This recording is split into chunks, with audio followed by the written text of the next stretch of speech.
Workers, comrades, oppressed of every nation, listen, listen. They tell you that you are free. They engrave it in marble. They print it in constitutions. They teach it to your children before those children can even spell the word hunger. They celebrate freedom in their parliaments, their newspapers, their churches, and their courts. While you, the man who digs the coal, the woman who stitches the garment, the child who assembles the trinkets of luxury, you wake before dawn, labour until your bones confess their exhaustion, and return home to a poverty that has not moved an inch, despite a lifetime of your obedience. Tell me, what kind of freedom is this? Tell me, what kind of freedom is this? Tie relation between material power and intellectual dominance is not accidental. It is architectural. The ruling class does not maintain its position through force alone. Though force is always available and always waiting behind the velvet curtain of civilization, it maintains its position primarily through something far more efficient, far more economical, and far more devastating to the consciousness of the oppressed: the control of ideas themselves. In the German ideology, Marx and Engels laid this foundation with uncompromising clarity. The class which commands the factories, the land, the banks, and the instruments of production does not stop at economic domination. It proceeds necessarily and logically to dominate the very mental landscape in which every member of society thinks, dreams, judges, and makes meaning of their existence. The ideas of the ruling class are, in every epoch, the ruling ideas. Not because those ideas are truer or more rational or more deserving of acceptance, but because the ruling class possesses the machinery to produce, distribute, and institutionalize them at a scale that no subordinate class can match. Consider the school. From the earliest years of a child's formation, before critical thought has developed its muscles, the educational institution steps in as an authority beyond question. It decides what history is worth knowing and whose suffering is worth mourning. It teaches the child that society is a meritocracy, that those who have risen to wealth have done so through intelligence and effort, and that those who remain in poverty have simply failed to apply themselves sufficiently. It presents the existing economic order not as one historical arrangement among many possible arrangements, but as the natural, rational, and essentially permanent conclusion of human development. The child does not learn that the factory owner's grandfather may have enclosed common land that peasants had worked for generations. The child does not learn that the banker's wealth is a legal architecture built on the labor of those who will never see its returns. The child learns instead that property is sacred, that hierarchy is natural, and that ambition within the system is the only legitimate form of human striving. Consider the press, the newspapers, the broadcast institutions, the digital platforms that have inherited their function. Who owns them is not a trivial question. It is the essential question. The media does not report reality with neutral eyes. It frames reality through the interests of those who finance it, those who advertise within it, those who sit on its boards and determine its editorial direction. A strike by workers becomes a disruption to the economy. A demand for living wages becomes a threat to competitiveness. A movement of the organized poor becomes a danger to social order. The language itself is weaponized. Stability meaning the preservation of current ownership arrangements, reform meaning adjustments that never threaten the fundamental architecture of exploitation, and radicalism meaning any idea that dares to question whether those arrangements should exist at all. Consider religion as Marx examined it, not with contempt for the spiritual hunger of human beings, but with clear eyes toward the institutional role organized religion has historically played in sanctifying hierarchy. When the church tells the worker that his suffering in this world is preparation for reward in the next, it performs an extraordinary useful service for the class that benefits from that suffering continuing undisturbed. When poverty is reframed as virtue and endurance as holiness, the revolutionary energy that material conditions would naturally generate is redirected inward, privatized into personal piety, and drained of its collective political potential. The genius, if one can call it that without admiring it, of ideological domination is that it does not feel like domination to those subjected to it. The prisoner who has internalized the values of his prison does not rattle his bars. He polices himself and often polices his fellow prisoners on behalf of those who built the walls. The worker who genuinely believes that his employer deserves the surplus his labor created, that the market is a fair arbiter of human worth, that collective organization is somehow a violation of individual dignity. That worker is not simply mistaken in an ordinary sense.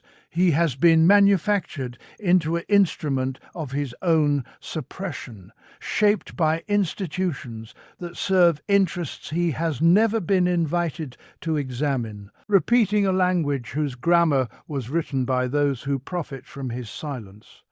This is why Marx insisted that the liberation of the working class could never be merely economic or political in the narrow sense. It demanded an intellectual rupture, a tearing away of the ideological veil, a moment of collective consciousness in which the oppressed recognize not only their material conditions but the system of thought that has been constructed specifically to make those conditions appear inevitable, deserved, and beyond the reach of human transformation.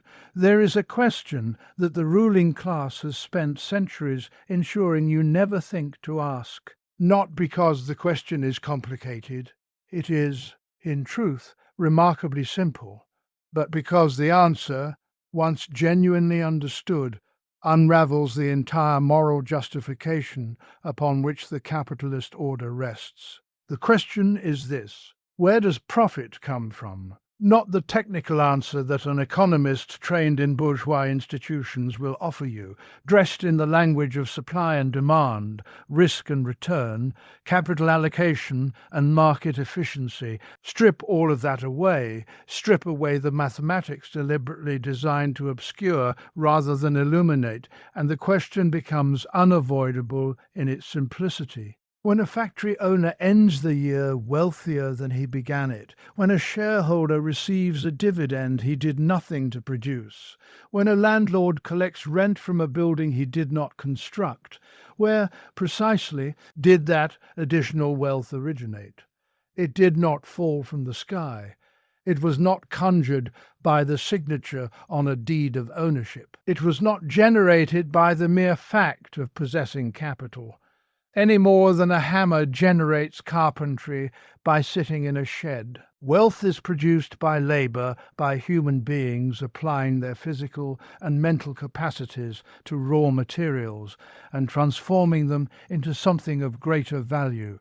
This is not a revolutionary assertion. It is a fact so elementary that even the classical economists, whom the bourgeoisie see, liberated Adam Smith, David Ricardo, acknowledged it before Marx developed it into its most rigorous and devastating form. In Das Kapital, Marx introduced the concept that cuts through every mystification the capitalist system erects around itself: surplus value. The worker, when he enters the factory, does not sell the products of his labor. He sells his labor power, his capacity to work for a wage. That wage is determined not by the value the worker produces, but by what is necessary to reproduce his ability to return to work the following day: food, shelter, clothing, the bare maintenance of a human being kept functional enough to be useful. For a portion of his working day, the worker produces value equivalent to that wage. But the working day does not end there. It continues, and during that additional time, the worker continues producing value that he will never see. Value that flows directly into the hands of the owner who has purchased his labor power and is now extracting from it every possible hour of productive capacity. This is surplus value. This is the mechanism of exploitation rendered visible. And what makes it so extraordinary as a system of domination is that it operates entirely within the formal rules of exchange. No theft in the night, no violence at the point of transaction, at least not visibly. The worker agrees to the wage. He signs the contract, or nods his head, or simply shows up because the alternative is to not show up and therefore to not eat. The exchange appears voluntary because the conditions that make it compulsory are never included in the frame. The gun pointed at the worker's head is not held by the employer is not held by the employer. It is held by the system of property relations that ensures the worker owns nothing he could use to sustain himself independently and therefore must submit or starve. What happens to this accumulated surplus value? This crystallized, unpaid labor time, this stolen portion of the worker's life, converted into its monetary equivalent, it becomes capital. It is reinvested, expanded, compounded. It purchases more machinery, more raw materials, more labor power. And here is where the domination completes its most vicious circle, because the capital that was built from the worker's unpaid labor is now deployed as the instrument through which the worker is further controlled. The machinery that the worker's surplus value purchased now sets the pace the worker must match. The accumulated profits that his predecessors generated now fund the legal teams that defeat his union, the political donations that shape the legislation governing his conditions, the ownership of the press that tells him his poverty is his own fault. Marx described this process in Das Kapital with a precision that has never been refuted. Only evaded the worker's own objectified labor confronts him as an alien, hostile power. What he produced has become something that dominates him. His creativity, his strength, his hours, his years, all of it expropriated, consolidated, and returned to him as the bars of his own economic prison. While the man who signed the deed of ownership is celebrated in the newspapers, he also owns, as a creator of wealth, a captain of industry, a visionary whose success is evidence of a system working exactly as justice and nature intended. There is a particular irony embedded in the architecture of capitalism, so profound, so structurally inescapable, that Marx did not present it as a hope or a prediction in the ordinary sense. He presented it as a diagnosis. The way a physician identifies a disease already present and already progressing within the body of the patient. The irony is this: the very mechanisms the capitalist class employs to maximize its power and secure its dominance are the same mechanisms that construct, concentrate, and ultimately awaken the force that will dismantle it. This is not poetry. It is not revolutionary wishful thinking dressed in philosophical language. It is the logical consequence of capitalism's own internal laws, followed honestly to their conclusion, without sentimentality, and without the deliberate blindness that the beneficiaries of the system must maintain in order to sleep peacefully in their inherited comfort. Begin with concentration of wealth, a tendency so fundamental to capitalist development that it requires no radical analysis to observe, only open eyes and a willingness to follow the arithmetic. Capital, by its nature, does not distribute itself. It accumulates. The larger enterprise absorbs the smaller one. The established manufacturer undercuts the emerging competitor through economies of scale until that competitor collapses or surrenders. The bank forecloses on the small farmer, and adds his land to a portfolio already vast. Competition, that virtue the bourgeoisie celebrates in their speeches while systematically eliminating it in their boardrooms, tends always and inevitably toward monopoly. The many are consumed by the few by the fewer still, until the ownership of the productive apparatus of entire societies rests in hands that could be counted, if one were granted the transparency to see them clearly, without exhausting the fingers. Marx traced this trajectory in Das Kapital with the relentlessness of someone who understood that he was describing not a possibility but a mechanical tendency built into the system's foundations. The centralization of capital, the expropriation of many capitalists by few, this is not an aberration of capitalism but its mature expression, the flower toward which the entire plant has always been growing. Regardless of what the gardeners prefer to believe about the nature of their garden. But here is where the irony enters, and where the system's genius for self-destruction becomes fully visible.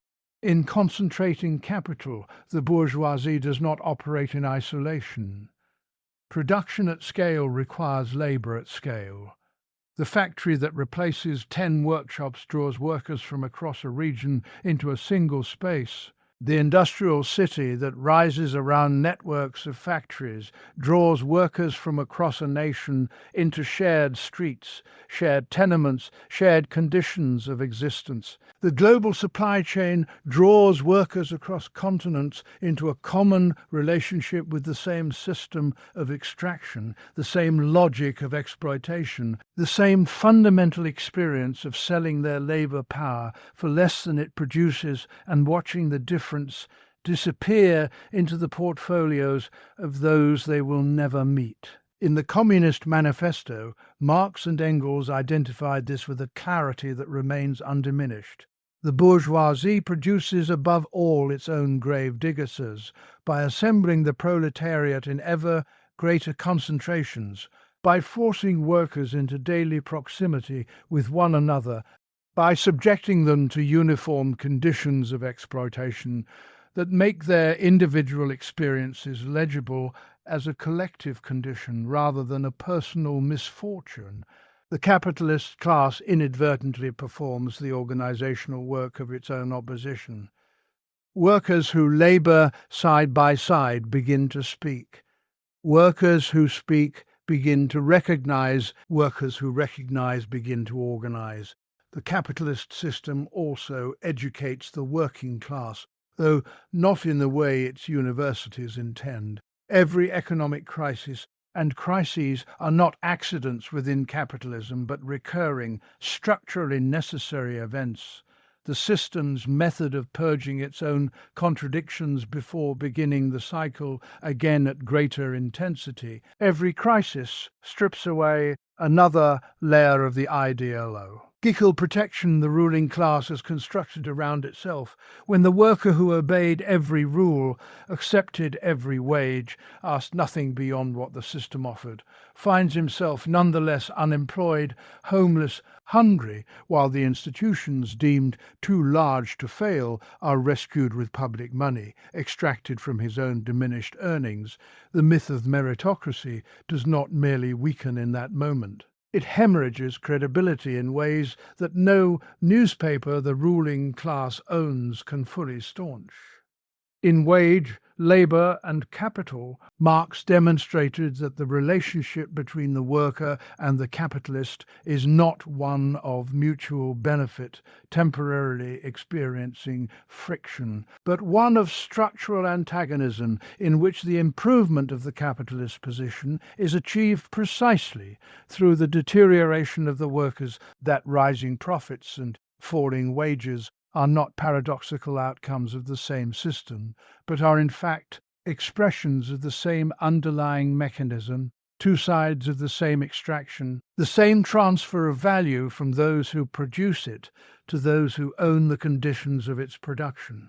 This understanding when it moves from the page into the consciousness of an organized working class that has been concentrated by capitalism's own developmental logic into cities, into factories, into shared conditions of material life, that understanding becomes something the system has no ideological antibody against, because the very conditions the system requires in order to function are the conditions that keep generating it. The ruling class has never feared the angry worker. Anger in isolation is manageable, it burns hot and fast. It exhausts itself against the nearest available target, and when it has spent itself, the system that produced it remains entirely intact, often strengthened by the justification that repression now enjoys.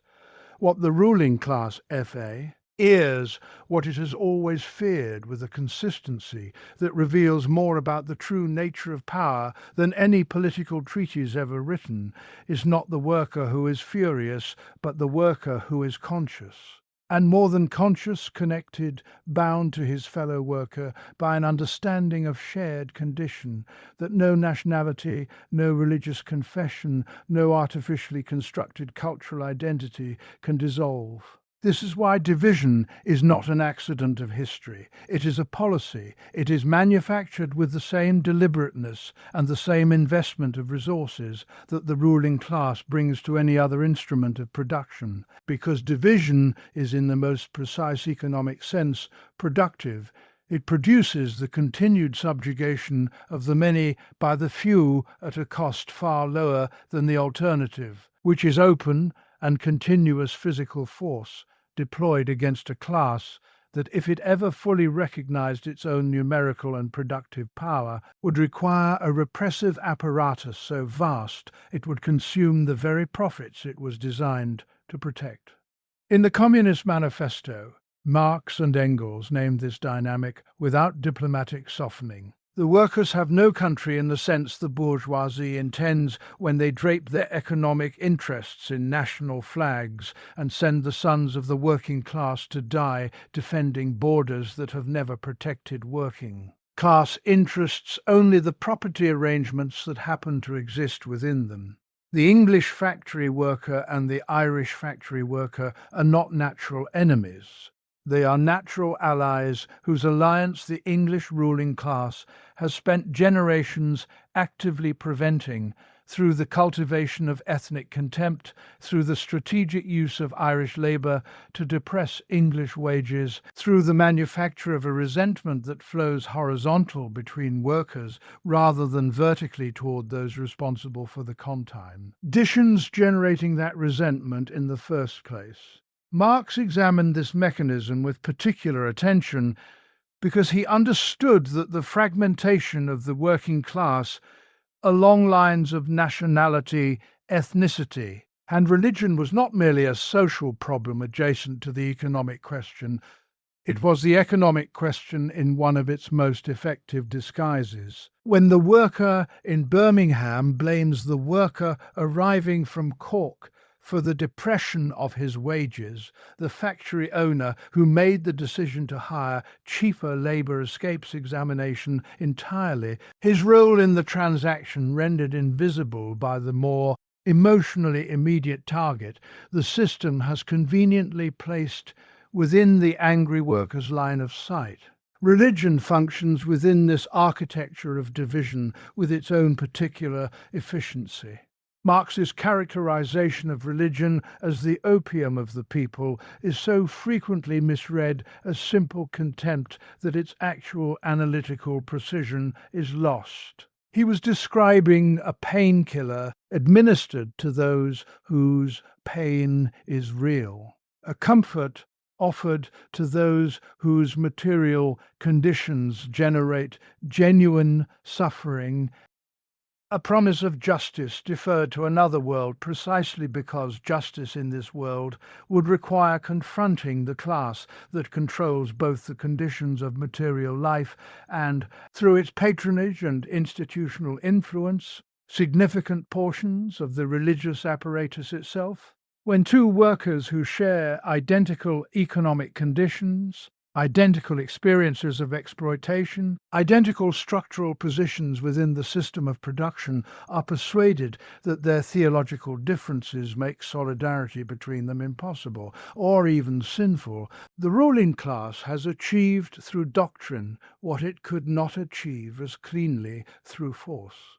Competition between workers for jobs, for wages, for the crumbs of economic security, the system makes deliberately scarce, is perhaps the most elegant of these mechanisms of division because it requires the least external manufacturer.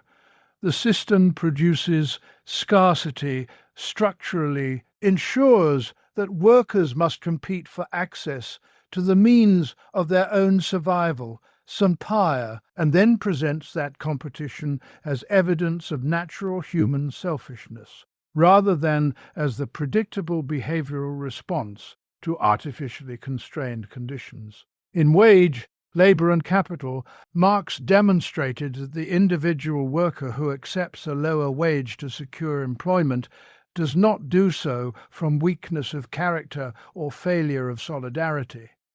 He does so because the system has placed him in a position where the alternative is destitution, and then uses his compliance as a weapon against every other worker in the same position, each one's desperation made into a tool for disciplining the rest.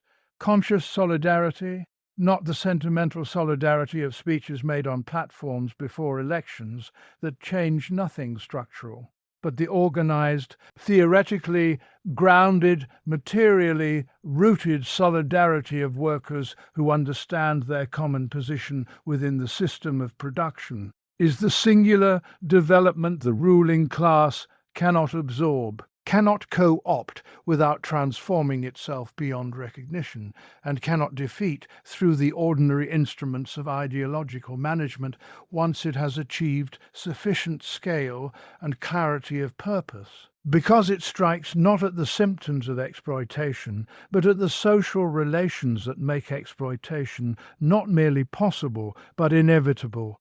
There is a moment in the life of every oppressed class when the accumulated weight of history, suffering, and understanding reaches a threshold that no amount of ideological management can hold back, when the veil does not merely thin but tears, when the architecture of manufactured consent that took generations to construct reveals itself in a single irreversible instant of collective recognition for exactly what it always was. A system built by the few for the few, sustained by the many who were never meant to understand the nature of their own sustenance of it. That moment is not given. It is not delivered by benevolent reformers working within institutions, designed to prevent precisely the transformation those reformers claim to seek. It is not granted by constitutions, or elections, or the periodic theatrical replacement of one face of bourgeois governance with another, while the underlying architecture of ownership, extraction, and ideological domination remains not merely intact, but deepened by the performance of change. That changes nothing essential. That moment is seized by consciousness, by organization, by the willingness of the oppressed to take seriously what their own material conditions have been teaching them every day of their working lives. If only they possess the conceptual language to read the lesson. We have examined, across the breadth of this address, the interlocking mechanisms of a system that is far more coherent in its domination than it ever permits its subjects to recognize. We have seen how freedom is offered as language while being withheld as substance, how the worker is handed the word liberty with one hand, while the other hand maintains the property relations that make genuine liberty structurally impossible for those who own nothing but their capacity to labor. We have seen how the ruling class does not merely own factories and land and financial instruments, but owns the ideas through which every member of society interprets reality.